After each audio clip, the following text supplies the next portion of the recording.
Thank you. And now we would like to welcome a student speaker who will be presenting something that she wrote on this day for us. Natalie Jordan, come up.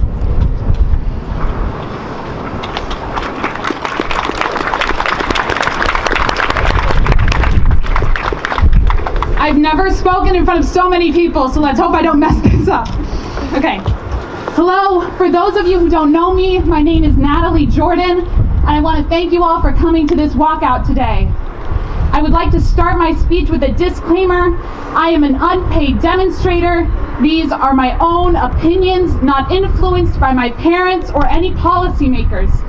The sentiments in this speech do not necessarily reflect the sentiments of this institution or all the people studying here. I had just turned 13 years old when I first learned what gun violence was. I remember my parents sat me down to tell me of a bad man with a gun who had entered a first grade classroom in Newtown, Connecticut. Unfortunately, the 6 o'clock news that night did not report the story with such sugarcoating. I'm not sure how many of you can remember that day, but if you are anything like me, the massacre at Sandy Hook Elementary School that took 28 young lives is seldom wiped from our memories. I have lived through over 200 school shootings. Columbine ignited the culture of school shootings, and the ones following it have been just as severe and heartbreaking. Since 2000, we have seen the massacres at Newtown, Umpqua Community College, Essex Elementary School, Memorial Middle School, Virginia Tech, North Illinois University, Santa Monica College, just to name a few. 1 month ago, a deranged 19-year-old individual entered a high school in Parkland, Florida, with the intention of hurting school kids the same age as many of us. Today, we are participating in this walkout to remember the 17 victims, mostly high school students, and to pray for their families and grieving friends. I will try to keep my speech as non-biased as possible.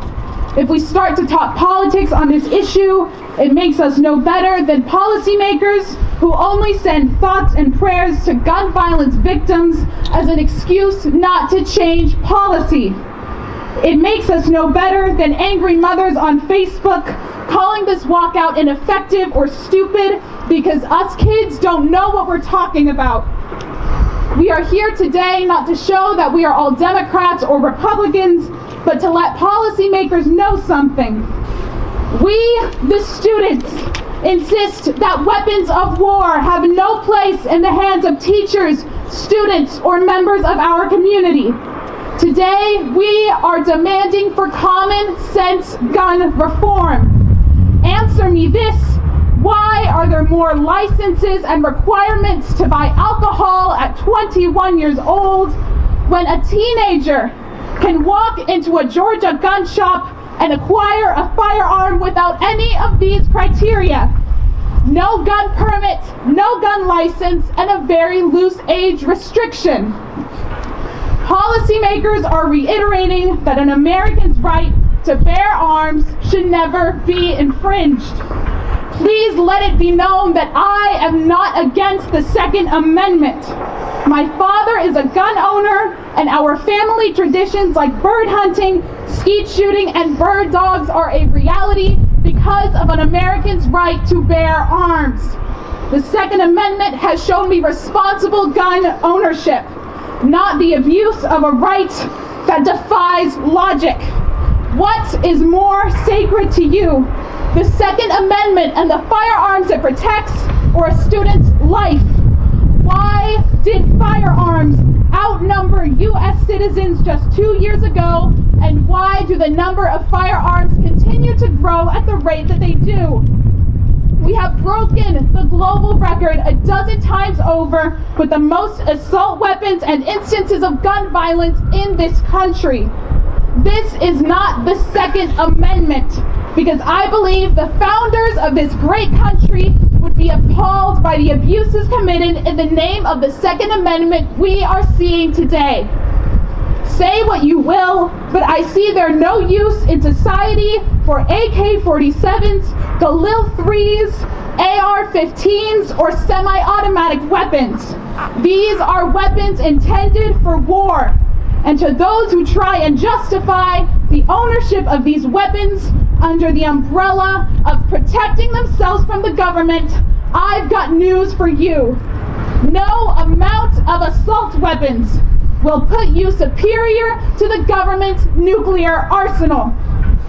Like many of you, I came to school on February 15th feeling scared, and it is not possible for me to express all my sadness and anger in a 10-minute speech.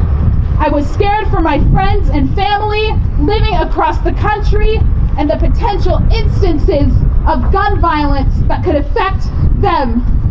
It is all right to be scared, but under no circumstance is it all right to be silent. Our prayers and thoughts will not be enough this time. We do not have to ask. Now we must demand action for gun sense.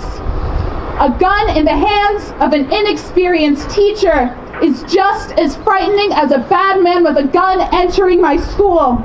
And to those of you who believed that a trained teacher with a gun is experienced, I want you to get on your phones and Google Dalton High School in Georgia.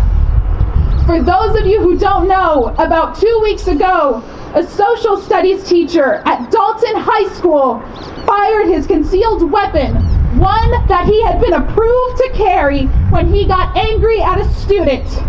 Arming teachers is not the solution to the problem. More guns do not and will never lessen gun violence. More background checks, the requirements of gun licenses and permits, banning automatic weapons and bump stocks, eliminating the gun show loophole, raising mental health awareness. These are the solutions to the problem. Countries like Australia, Scotland, and Finland have not had a mass shooting in over 10 years because they took immediate action when they had society's safety in mind.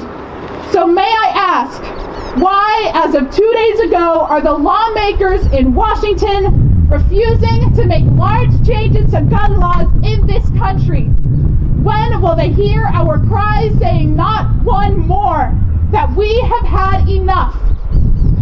Now I am scared that policymakers will continue to make the wrong decisions, that they will continue to support the sale of assault-style weapons, and most recently will support legislation that encourages teachers to carry guns in the classroom. But we are here taking action, and we, the students, are saying that we have seen enough.